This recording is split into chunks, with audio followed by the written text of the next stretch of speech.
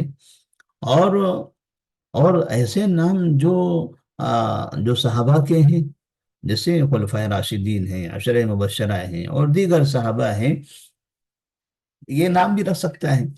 اچھے لوگوں کے نام رکھیں، ایسی شخصیتیں جو دیندار اور اسلام کی خدمت میں جنہوں نے اپنی زندگیاں گزاری ہیں، ویسے لوگوں کے نام رکھیں تو اور زیادہ بہتر ہے، اور زیادہ بہتر ہے۔ تو ناموں کے لیے یہ کوشش کرنی چاہیے نام اچھا ہو، کیونکہ بعض مرتبہ انسان کی شخصیت پر نام کا بھی اثر ہوتا ہے، نام کا بھی اثر ہوتا ہے۔ اس لیے اچھے نام اچھی شخصیت کی پہچان ہوتی ہے، اچھے نام اچھی شخصیت کی پہچان ہوتی ہے، اچھے خاندان کی پہچان ہوتی ہے۔ اور ایسے ناموں سے اجتناب کرنا چاہیے جن جن ناموں کے پیچھے کوئی برا پیغام آتا ہو۔ جیسے بعض مرتبہ لوگ فلمی ہیرو کے نام سے یا ہیروئن کے نام سے ان کی طرف منسوب کرتے ہوئے نام رکھ دیتے ہیں۔ تو جن کو جن سے محبت ہوتی ہے ان سے اپنے محبوب کے حساب سے نام رکھتے ہیں، تو یہ ایک غلط پیغام بھی جاتا ہے اور غلط تاثر بھی جاتا ہے۔ اور جب یہ سوچے کہ ہمارے محبوب فلاں ہیں، فلاں ہیرو ہمارے محبوب ہے، فلاں ہیروئن ہمارے محبوب ہے، ہم اپنے بچے اور بچیوں کے نام ان کے نام پر رکھیں گے، تو کہیں ایسا نہ ہو کہ بعد میں آگے چل کر یہ بچے بھی ہیرو ہیروئن کی طرح حرام کام کرنے والے بن جائیں، ناچنے گانے والے، شرکیہ کام کرنے والے، مندروں میں پوجا کرنے والے، اور ہندو عورتوں سے، کافروں عورتوں سے نکاح کرنے والے، کافر مردوں سے نکاح کرنے والے بن جائیں۔ کیونکہ جو ان کا کلچر ہے، مسلمان ہیرو ہوتا ہے کافر عورتوں سے نکاح کرتا ہے، مسلم ہیروئن ہوتی ہے کافر مردوں سے نکاح کرتی ہے، پھر اس میں اسلام نام کی کوئی چیز نہیں ہوتی۔ وہ جو مندر دیکھتے ہیں وہ مندروں میں چلے جاتے ہیں، پوجا کرتے ہیں، ہندوؤں کے ہر رسم و رواج میں وہ موجود رہتے ہیں۔ وہ اللہ کے علاوہ ہزاروں خداؤں کو، ہزاروں بھگوانوں کو اپنا خدا مانتے ہیں۔ تو اگر ایسے لوگوں کو اپنا محبوب سمجھ کر اپنے بچوں کے نام ان کے ناموں پر رکھیں گے تو کہیں ایسا نہ ہو کہ یہ بچے بھی ان کی طرح حرام کام کرنے والے، شرک کا کام کرنے والے اور دین کے دشمن بن جائیں۔ اس لیے نام ایسے لوگوں کے نام پر رکھیں کہ جو اسلام کا ہیرو ہو، جو اسلامی تعلیمات پر عمل کرنے والا ہو، جو متقی پرہیزگار ہو، بہادر انسان ہو، اسلام کا بہت بڑا خادم ہو، مسلم قوم کی خدمت کرنے والا ہو، ایسے لوگوں کے نام پر رکھیں تو پھر امید ہے کہ اللہ تبارک و تعالیٰ یہ بچوں کو اس طرح سے بنائے، نیک بنائے۔ اسی دن سر مونڈا جائے، یعنی 7ویں دن، اور بالوں کے وزن کے برابر چاندی صدقہ کی جائے، کیونکہ جب نبی کریم صلی اللہ علیہ وسلم نے حسن رضی اللہ تعالیٰ عنہ کا عقیقہ کیا تھا تو فاطمہ رضی اللہ تعالیٰ عنہ سے فرمایا ان کو مونڈو، یعنی ان کے سر کے بال نکالو اور اس کے وزن کے برابر چاندی مسکینوں میں صدقہ کر دو۔ تو حسن رضی اللہ تعالیٰ عنہ کے سر کے بال کاٹے گئے اور اس کے وزن کے برابر چاندی مسکینوں میں صدقہ کر دی گئی۔ اب یہ بال کیا کریں گے؟ لوگ سوال کرتے ہیں کہ جب بچے کے بال کاٹے جائیں گے تو وہ بال کیا کریں گے؟ تو کچھ لوگ بال لیتے ہیں، جیسا کہ میں نے شروع میں بتایا کہ درگاہوں پر رکھتے ہیں، درگاہوں پہ جا کے وہاں لگا دیتے ہیں۔ کچھ لوگ وہ بال لیتے ہیں اور کہیں زمین میں دفن کرتے ہیں، یہ سمجھتے ہیں کہ یہ بال اگر کہیں بھی ایسے گرائیں گے تو ایسی صورت میں بچے پر بلائیں آ جائے گی، تو ایسا عقیدہ رکھتے ہیں۔ اور بعد میں آہستہ آہستہ وہ عقیدے کے حساب سے ان کے پیچھے وہ چیزیں ہوتی بھی رہتی ہے۔ لہذا اس بال کا کرنا کیا چاہیے؟ جب یہ بال کاٹیں گے تو بال کو پہلے وزن کیا جائے، اس کے برابر چاندی نکالی جائے تاکہ اتنی چاندی صدقہ کر دیں۔ اگر چاندی صدقہ نہیں کرنا چاہتے تو چاندی، جتنی چاندی ہوتی ہے اتنی چاندی کے برابر پیسہ صدقہ کر دیں۔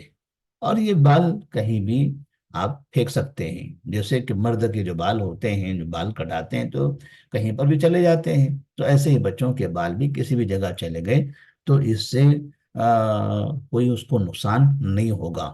جو یہ سمجھا جاتا ہے کہ اس سے بلائی آئے گی فلاں جگہ ہی ڈالنا ہوگا، ایسا کوئی مسئلہ نہیں ہے۔ بچے کے دائیں کان میں اذان اور بائیں کان میں اقامت کہی جائے، لیکن یہ کب؟ جب بچہ پیدا ہوتا ہے تب۔ بچے کی پیدائش 7ویں دن کی بات نہیں ہے، یہ بچے کے پیدائش کے دن کی بات ہے۔ اگر کسی مجبوری کی وجہ سے 7ویں دن عقیقہ نہ کر سکے تو جب بھی میسر ہو عقیقہ کر دینا چاہیے۔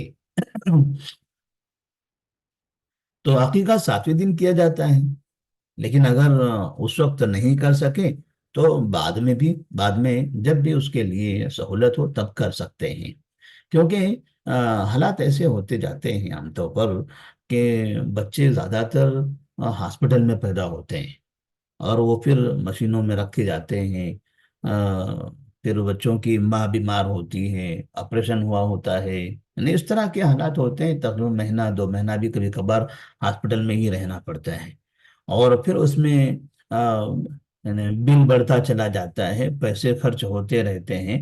جب سب یہ مسائل ہو رہے ہوں تو 7ویں دن آدمی بکرا کہاں سے خریدے، عقیقہ کہاں سے کرے؟ یہاں پر ماں اور بچے دونوں کی زندگی اور موت کا مسئلہ پڑا ہوا ہوتا ہے، تو آدمی پریشان ہوتا ہے، گھر کے لوگ پریشان ہوتے ہیں۔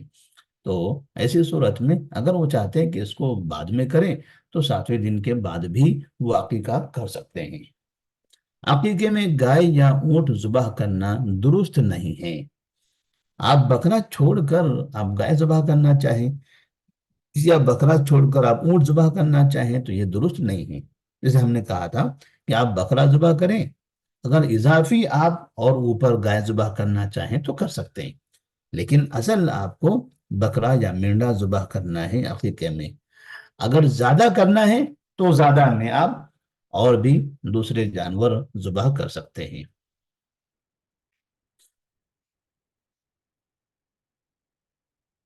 تو یہ عقیقے سے متعلق چند احکامات تھے جو یہاں پر گزر گئے۔ اس کے بعد یہاں ایک عنوان بنایا ہوا ہے خاندانی منصوبہ بندی سے متعلق، خاندانی منصوبہ بندی یا تحدید نسل۔ چونکہ یہ موضوع عصر حاضر کا انتہائی حساس اور اہم موضوع ہے اور لوگوں کے نظریات و خیالات بھی مختلف ہیں، لہذا ہم اس اہم موضوع کو قدر تفصیل سے پیش کرتے ہیں تاکہ ہر عورت کو بخوبی علم ہو سکے۔ تو یہ سمجھیے کہ اس کا مطلب یہ ہو رہا ہے کہ ایک بیٹا پیدا ہو گیا ہے یا 2 ہو گئے، اس کے بعد نسل کو بند کر دینا، نسل بند کر دینا، اس کا اسلام میں کیا حکم ہے؟ تو یہ ایک حقیقت ہے کہ نوع انسانی کی افزائش اور بقا کا دار و مدار تناسل پر ہے، اور نکاح کے ذریعے اسلام اسی مقصد حاصل کرنا چاہتا ہے چنانچہ قرآن مجید کی آیت فَالْآنَ بَاشِرُوهُنَّ وَابْتَغُوا مَا كَتَبَ اللَّهُ لَكُمْ کی تفسیر میں علماء لکھتے ہیں کہ یہاں ابتغاء ما کتب اللہ کو مباشرت کا مقصد بتایا گیا ہے، اور اس سے مراد افزائش نسل ہے، حصول لذت نہیں۔ اور ظاہر ہے کہ تناسل نوع انسان کی افزائش کا ایک اہم سبب ہے۔ تو قرآن مجید میں جو وَابْتَغُوا مَا كَتَبَ اللَّهُ لَكُمْ کا جو حکم ہے کہ اللہ نے تمہارے لیے جو لکھا ہے تم اسے تلاش کرو، تو اس کا مطلب کہتے ہیں کہ یہ اولاد ہے، کہ مباشرت کے بعد آپ ان سے اولاد کی امید رکھو، اولاد کے لیے راستہ ہموار کرو۔ اس لیے قرآن کریم اور احادیث کی متعدد نصوص اس کی حوصلہ افزائی میں وارد ہوئے ہیں۔ جیسے کہ ایک مرتبہ نبی کریم صلی اللہ علیہ وسلم نے فرمایا تھا کہ تزوج الودود الولود فإنی مکاثر بکم الامم، کہ تم زیادہ محبت کرنے والی اور زیادہ بچے دینے والی عورتوں سے نکاح کرو، اس لیے کہ میں کل قیامت میں اپنی امت کی کثرت پر فخر کروں گا۔ تو آپ صلی اللہ علیہ وسلم نے دو چیزیں بتائی، محبت کرنے والی اور بچے دینے والی۔ تو مطلب یہ ہوا کہ ایک محبت ہے اور ساتھ میں اس کے لیے ایک افزائش نسل بھی ہے، یعنی نسل کا پروان چڑھانا، تو یہ دونوں چیزیں ہونی چاہیے۔ تو مسلمانوں کے اندر بھی یہ چیزیں اب رائج ہوتی چلی جا رہی ہیں کہ لوگ شادی بیاہ کرتے ہیں، اس کے بعد پھر نسل کو ختم کر دیتے ہیں اور سمجھتے ہیں کہ بس یہ میاں بیوی اس سے محبت کے لیے ہیں اور ایک دوسرے کی خواہش پوری کرنے کے لیے ہیں، حالانکہ اللہ تبارک و تعالیٰ نے قرآن مجید میں اس کا سب سے بڑا جو مقصد بتایا ہے یہ ہے اولاد۔ سب سے بڑا جو مقصد بتایا ہے وہ اولاد ہے، کہ اولاد کے لیے، نسل کی بقا کے لیے، نسل کی حفاظت کے لیے اور امت مسلمہ میں اضافے کے لیے ایک مسلمان کو نکاح کرنا چاہیے۔ کیا اسلام نسل بندی کی اجازت دیتا ہے؟ متعدد حدیث کا مطالعہ کرنے سے معلوم ہوتا ہے کہ اسلام مخصوص حالات میں منع حمل اور تحدید نسل کی اجازت دیتا ہے۔ چنانچہ ہم ذیل میں ان حدیث کا ذکر کر رہے ہیں جو اس سلسلے میں وارد ہوئی ہیں۔ یعنی نسل بندی کا مطلب بچے کی نسل کو بند کر دینا، بچے کی پیدائش کا سلسلہ روک دینا، کہ اسلام نے اس کی اجازت دی ہے۔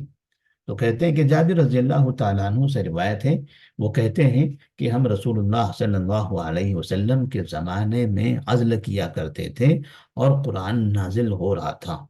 البتہ صحیح مسلم کی روایت کے الفاظ کچھ مختلف ہیں، اور وہ یہ ہیں کہ ہم رسول اللہ صلی اللہ علیہ وسلم کے زمانے میں عزل کیا کرتے تھے، پھر جب آپ صلی اللہ علیہ وسلم کو یہ خبر پہنچی تو آپ نے لوگوں کو روکا نہیں۔ تو کہتے ہیں پہلے زمانے میں یہی عزل منع حمل کا معروف طریقہ تھا، جس کا مطلب یہ تھا کہ مباشرت ہونے کے بعد جب انزال کا وقت آتا تھا تو شوہر الگ ہو جاتا تھا اور منی شرمگاہ سے باہر خارج ہوتی تھی، اس طرح وہ نطفے کو رحم میں جانے سے روکتے تھے، جس کا مقصد منع حمل تھا۔ جو یہ فرمایا کہ ہم عزل کرتے تھے اور قرآن نازل ہوتا تھا، اس کا مطلب یہ ہے کہ اگر کوئی خلاف شرع بات ہوتی تو کیسے ممکن تھا کہ اللہ تعالیٰ اس غلط بات پر مسلمانوں کو متنبہ نہ کرتا، جبکہ دوسرے بہت سی غلط رسم و رواج کو اللہ تعالیٰ نے بدل دیا تھا۔ تو یہاں یہ جو حدیث ہے، اس حدیث میں جابر رضی اللہ تعالیٰ عنہ جو فرماتے ہیں کہ نبی صلی اللہ علیہ وسلم کے زمانے میں بعض مرتبہ ہم عزل کیا کرتے تھے، تو عزل کی وضاحت بھی کر دی کہ جب مرد اپنی عورت سے مباشرت کرتا ہے تو جب منی خارج ہونے لگتی ہے تو خارج ہونے سے پہلے وہ باہر نکالتا ہے، اور پھر اس طرح سے وہ منی کو باہر خارج کرتا ہے تاکہ حمل نہ ٹھہر جائے بچے کی پیدائش کے لیے۔ تو اس طرح سے بعض مرتبہ لوگ کرتے تھے اور نبی کریم صلی اللہ علیہ وسلم نے ان کو اس سے منع نہیں کیا۔ امام احمد اور امام مسلم نے اپنی صحیح میں روایت کیا ہے کہ ایک آدمی نے رسول اللہ صلی اللہ علیہ وسلم کی خدمت میں آ کر عرض کی، اے اللہ کے رسول صلی اللہ علیہ وسلم، ہمارے پاس ایک ہی لونڈی ہے جو گھر کا کام کاج کرتی ہے، ہمارے کھجور کے درختوں کی کرتی ہے اور میں اسے اپنی جنسی خواہش بھی پوری کرتا ہوں، لیکن میں چاہتا ہوں کہ وہ حاملہ نہ ہو، آپ بتائے کہ کیا کروں؟ آپ نے جواب دیا، اگر چاہو تو عزل کرو، مگر ہوگا وہی جو اس کی تقدیر میں ہے۔ تو یہاں پر بھی آپ نے عزل کی اجازت دے دی۔ مذکورہ 12 احادیث سے یہ بات واضح انداز میں معلوم ہوتی ہے کہ منع حمل کا یہ طریقہ یعنی عزل عہد نبوی میں معروف تھا اور لوگ اس کو اختیار کرتے تھے۔ اس کا علم نبی کریم صلی اللہ علیہ وسلم کو بھی تھا اور اس وقت وحی بھی نازل ہو رہی تھی، لیکن اس کے باوجود آپ نے نہ تو ایسا کرنے سے روکا اور نہ وحی الہی نے انہیں باز رہنے کا حکم دیا، اور یہی چیز اس کے جواز کی دلیل ہے۔ برخلاف اس کے کچھ ایسی حدیثیں بھی ہیں جو پہلی دونوں حدیثوں کے متعارض ہیں، اسی وجہ سے علماء کرام نے اس کے جواز و عدم جواز میں اختلاف کیا ہے۔ بعض لوگوں نے اسے مطلق جائز قرار دیا اور بعض لوگوں نے اس کو مطلق حرام کر رکھا ہے۔ بعض نے کہا ہے کہ یہ عورت کی مرضی پر موقوف ہے، اگر وہ اجازت دے تو جائز ہے ورنہ نہیں، اور بعض نے اسے لونڈی کے ساتھ خاص کر رکھا ہے، لیکن راجح قول یہ ہے کہ اگر عورت راضی ہے تو جائز ہے، اور منع والی روایتوں کو کراہت تنزیہی پر محمول کیا جائے گا۔ یہ علماء سلف کا نظریہ ہے، البتہ جدید علماء کرام کے نظریات مندرجہ ذیل ہیں۔ اب جو ان حدیثوں کے مقابلے میں ان جو روایتوں سے جو بات سمجھ میں آتی ہے، اس کے علاوہ اور ایک دوسری جو رائے ہے وہ یہ ہے کہ بعض علماء کہتے ہیں کہ منع حمل سے مسلمانوں کو اجتناب کرنا چاہیے، یہ صرف دو صورتوں میں جائز ہے، یہ صرف دو صورتوں میں جائز ہے۔ ایک صورت یہ ہے کہ حمل کی وجہ سے عورت کو کسی بیماری یا خطرے کا اندیشہ ہو۔ نمبر دو، عورت کو پہلے سے بچہ ہے جس کو وہ دودھ پلا رہی ہے، لہٰذا اگر کوئی مسلمان ماہر ڈاکٹر یہ مشورہ دے کہ حمل کی وجہ سے دودھ پینے والے بچے کو نقصان پہنچ سکتا ہے تو ایسی صورت میں منع حمل جائز ہے۔ تو یہ دو صورتیں ہیں، ایک تو کہ عورت کو ان حمل کی وجہ سے عورت کو کسی بیماری یا خطرے کا اندیشہ ہو، ایسی صورت میں حمل روکنے کے لیے عزل کرنا یہ جائز ہے۔ اور دوسری صورت یہ ہے کہ عورت کے پاس پہلے سے بچہ ہے جسے وہ دودھ پلا رہی ہے، اب اگر پھر یہ عورت حاملہ ہو جائے گی تو اس کی وجہ سے وہ بچے کو نقصان ہوگا، تب ایسی صورت میں بھی اس کو عزل کی اجازت دی گئی ہے۔ البتہ محتاجی اور فقر و فاقہ کے خوف سے منع حمل یا تعلیم و تربیت کی پریشانیوں سے بچنے کے لیے یہ طریقہ اختیار کرتا ہے تو یہ جائز نہیں ہے۔ لیکن اب ہمارے پاس یہاں ماحول میں تینوں طرح کے مسائل آتے ہیں، کہ بعض مرتبہ لوگ سوال کرتے ہیں کہ عورت بیمار ہے اور اس کی جان کو خطرہ ہے، اس کو پریشانی ہے، بی پی بہت زیادہ ہو رہا ہے، تو اس طرح کے مسائل ہو رہے ہیں، تو سوال کرتے ہیں کیا ایسی صورت میں حمل روکنے کی دوائی وہ استعمال کر سکتے ہیں یا نہیں؟ تو یا تو حمل روکنے کی دوا استعمال کرتے ہیں یا پھر عزل کرتے ہیں، تو کیا یہ جائز ہے ان کے لیے؟ تو ہم کہیں گے ہاں، اگر عورت کے لیے جان کا خطرہ ہے اور اس کی بیماری بڑھنے کا ڈر ہے تو ایسی صورت میں عزل بھی جائز ہے اور حمل روکنے کی گولی کا استعمال کرنا بھی جائز ہے۔ اسی طرح سے اگر حمل یعنی عورت حاملہ ہو گئی اور پھر اس کے بعد یہ سمجھ میں آیا کہ عورت کی جان کو خطرہ ہے، تو کیا اس بچے کا حمل گرایا جا سکتا ہے؟ تو ہاں، ایسے وقت میں جبکہ بچہ مکمل نہ ہوا ہو اور اور عورت کے لیے جان کا خطرہ نظر آ رہا ہے تو ایسی صورت میں بچے کو گرایا بھی جا سکتا ہے۔ اسی طرح سے یہاں جو دوسری شکل بتائی گئی ہے کہ بچہ موجود ہے پہلے سے اور پھر دوسرا حمل ٹھہر گیا، تو اب یہی بچہ، عورت ویسے کمزور ہے، یہ بچے کو دودھ پلانا مشکل ہو رہا ہے، پھر یہ دوسرا بچہ پیدا ہوگا، وہ حاملہ ہو جائے گی، تو پھر یہ پہلے والے بچے کو دودھ پلانا مشکل ہو جائے گا، تو اس طرح سے وہ کمزور سے کمزور ہوتے چلی جائے گی، بچے بھی پریشان ہوں گے، ماں بھی پریشان ہوگی۔ تو کیا دوسرا بچہ پیدا ہونے سے روکنے کے لیے گولی کا استعمال کر سکتے ہیں؟ کر سکتے ہیں۔ عزل کر سکتے ہیں؟ تو ہاں، عزل بھی کیا جا سکتا ہے۔ اسی طریقے سے اب تیسری جو صورت ہوتی ہے عام طور پر یعنی حمل روکنے کے لیے، تو وہ یہ ہوتی ہے کہ یا تو ہمارے دو والی پالیسی ہے، یا پھر زیادہ بچے پیدا ہوں گے تو خرچ کہاں سے کریں گے؟ اگر خرچ کا ڈر ہے یا ہمارے دو والی پالیسی پر خواہ مخواہ عمل کرنا ہے تو ایسی صورت میں یعنی حمل روکنے کی گولی استعمال کرنا جائز نہیں ہے۔ اسی طرح سے عزل کرنا بھی جائز نہیں ہے۔ کہتے ہیں کہ سب سے اہم بات یہ ہے کہ موجودہ فوجی اصول و ضابط اس بات کو ثابت کرتے ہیں کہ جنگوں میں فتح و کامرانی انہی کو میسر ہے جو جدید جنگی آلات کے ساتھ ساتھ کثرت میں بھی ہوں۔ اسی طرح اسلامی قوانین کی حفاظت، اسلامی معاشرے کا مکمل تحفظ، مسلمانوں کے جان و مال، عزت و آبرو کی مکمل حفاظت بھی اس وقت ممکن ہے جب مسلمانوں کی تعداد زیادہ ہو اور ان کا غلبہ ہو۔ تو مسلمانوں کی تعداد میں اضافہ ہونا آج کے دور میں بہت ضروری ہے۔ آج کے دور میں اس کی زیادہ ضرورت ہے، خاص طور پر ہندوستان میں بھی مسلمانوں کی تعداد بڑھے، یہ ضروری ہے۔ افزائش نسل پر لوگوں کو ابھارنا چاہیے، البتہ اگر کوئی مجبوری کا عالم ہو تو ایسی صورت میں منع حمل کی صورت اختیار کرنی چاہیے۔ یعنی مجبوری ہو، کوئی پریشانی ہو تو منع حمل کی صورت اختیار کر سکتے ہیں، یعنی حمل روک سکتے ہیں، لیکن بس صرف خرچ کے ڈر سے، ایسا خواہ کا ڈر ہو، یا پھر ہماری دو والی پالیسی سے متاثر ہو کر وہ پالیسی پر عمل کرنا چاہتے ہیں، تو ایسے لوگوں کے لیے جائز نہیں ہے۔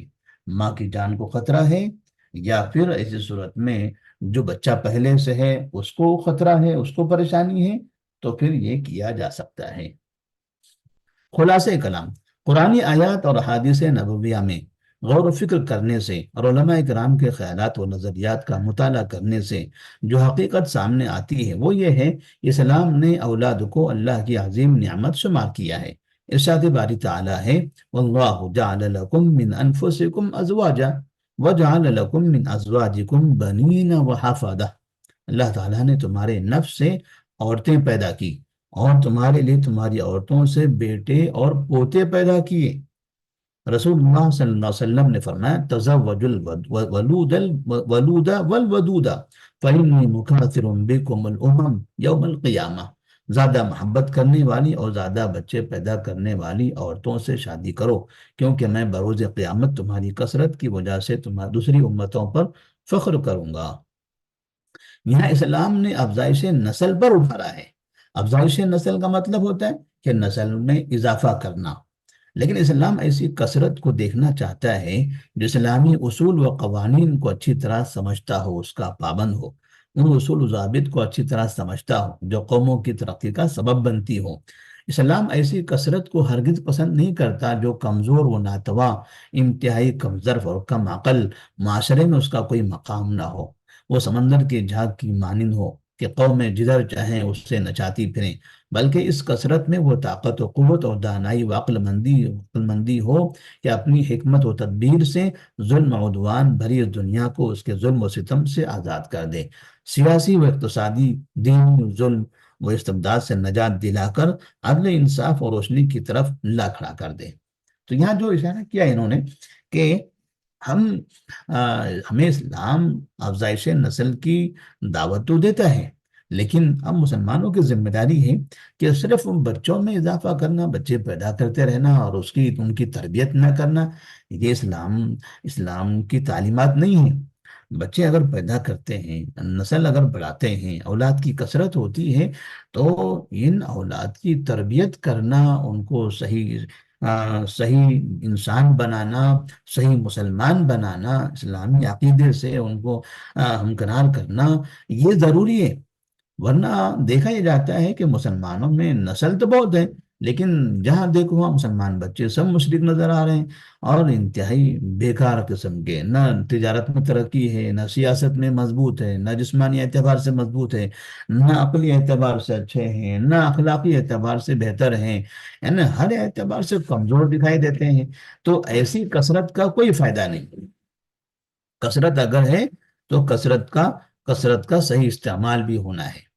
یہ زمین تعصب، نسل پرستی اور جہالت سے مکمل پاک ہو جائے، ہر طرف عدل و انصاف ہو، یعنی اچھی نسل ہو، اچھی تربیت ہو، تو یہ سب ہو سکتا ہے۔ عزت و آبرو کی حفاظت، جان و مال کا مکمل تحفظ ہو۔ اس میں ابوبکر رضی اللہ تعالیٰ عنہ جیسا صاحب بصیرت، عمر رضی اللہ تعالیٰ عنہ جیسا صاحب انصاف پسند، علی رضی اللہ تعالیٰ عنہ جیسا بہادر، اور خالد رضی اللہ تعالیٰ عنہ جیسا جرنیل، اور ابن عباس ابن مسعود رضی اللہ تعالیٰ عنہما جیسا عالم و فقیہ موجود ہوں۔ لہذا افزائش نسل ایک عظیم نعمت ہے، شرط یہ ہے کہ اس کی صحیح تعلیم و تربیت ہو۔ البتہ اگر کوئی اضطراری کیفیت لاحق ہو جائے اور عورت کی زندگی کو خطرہ لاحق ہو سکتا ہو، تو اسی صورت میں منع حمل کو اختیار کرنا بہتر ہے۔ تو یہاں دونوں چیزیں واضح ہو گئی کہ حمل کو روکنا بھی جائز ہے اور روکنے سے منع بھی ہے۔ تو روکنا کب جائز ہے؟ جب جب ماں کو تکلیف ہو، ان کو بیماری کا خدشہ ہو، ان کی موت کا ڈر ہو، یا جو بچہ پہلے سے موجود ہو اس کو نقصان پہنچتا ہو، تب حمل روکنا جائز ہے۔